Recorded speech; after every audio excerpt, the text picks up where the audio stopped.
Welcome to The Explainer, where we break down big ideas. Today, we're going to talk about a word that gets thrown around a lot in business: efficiency.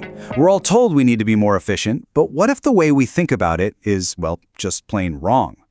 So let's just start with this question because it gets right to the heart of the matter. It's so easy to see a team that's constantly moving, a flurry of activity, and think, wow, they're really getting things done. But here's the thing: busyness is not efficiency. And confusing the two is probably one of the fastest ways to burn out your team without actually making any real progress. So here's our game plan for the next few minutes.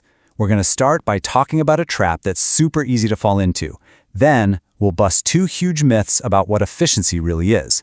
After that, we'll get into what this all means for the actual people on our teams, and we'll wrap up with a totally new way to think about your own work.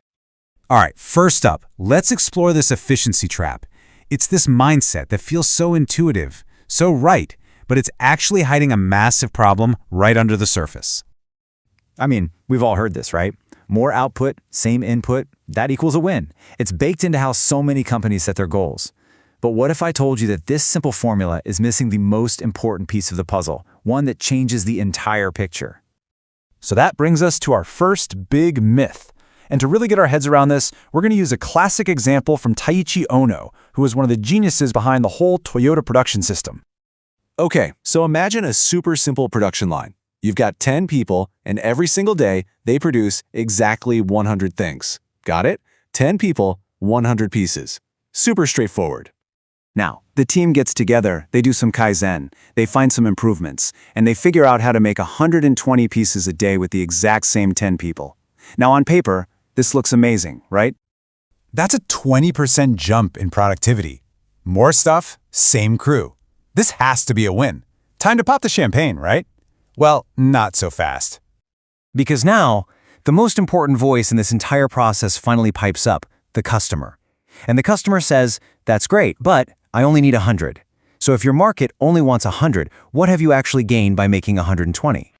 And this gets us to a much better definition. See, true efficiency isn't about just making as much as you can. It's about delivering exactly what the customer wants with the absolute minimum amount of waste.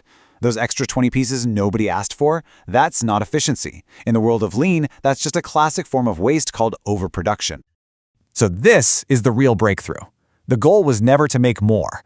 It was to use those smart improvements to make the same 100 pieces, but now you only need 8 people to do it. You're meeting the exact same demand, but you've just unlocked 20% of your team's time and talent. Now that is a real gain. This idea leads us perfectly into our second big myth. This is where we zoom out from looking at just one task to looking at the entire system. Because making one gear spin faster doesn't mean the whole machine runs better. Think about it like a relay race. You could have the fastest person on Earth running the second leg, but if the handoff is terrible or the next runner isn't even ready, the team is still going to lose. Focusing only on one department, that's local efficiency. It can actually cause huge bottlenecks down the line. What we really want is total efficiency, making the entire race, the whole flow, smoother from the starting gun to the finish line. This visual just nails the difference. Down at the bottom, you have process Kaizen. That's like trying to make one single runner faster. And hey, that's good, but it's limited. What we're really shooting for is flow Kaizen up at the top, where you're looking at the whole race, the entire flow. That's where you get real lasting improvement, by smoothing out the entire system, not just obsessing over one little piece of it. So this new way of thinking, especially that first example, it brings up a really important and very human question. And honestly, the answer to this question says everything about a company's culture.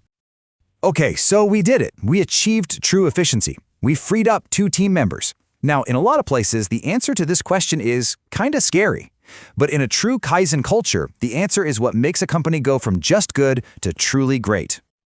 So the conventional mindset looks at a spreadsheet and sees people as costs. If their task is gone, they're redundant. Simple as that. But the Kaizen mindset sees people as your biggest asset. That unlocked human potential isn't a problem to be cut. It's your single greatest opportunity. It's the brain power you can now use to solve the next problem, to innovate, to make things even better. And this is not just a nice theory. This is a real-world example of this philosophy in action. When production had to stop, Toyota didn't just send everyone home. They invested in their people. They doubled down on training, on improvement projects. They even paid them to go out and support their local communities. That shows you they truly see their people as the engine of the company, not just disposable parts. Okay, so let's tie this all together. What are the big shifts in thinking we need to make if we want to get this right? Let's just lock these 4 points in. Number 1, always start with the customer, not with your own capacity. Number 2, zoom out. Look at the whole system, not just your tiny piece of it. Number 3, and this is the big one, think of efficiency as a way to unleash human potential, not get rid of it. And finally, remember that your team, your people are the best source of new ideas you'll ever have. You just have to give them the space to do it. So that's the final question I want to leave you with. Instead of always asking, how can we do what we do with fewer people?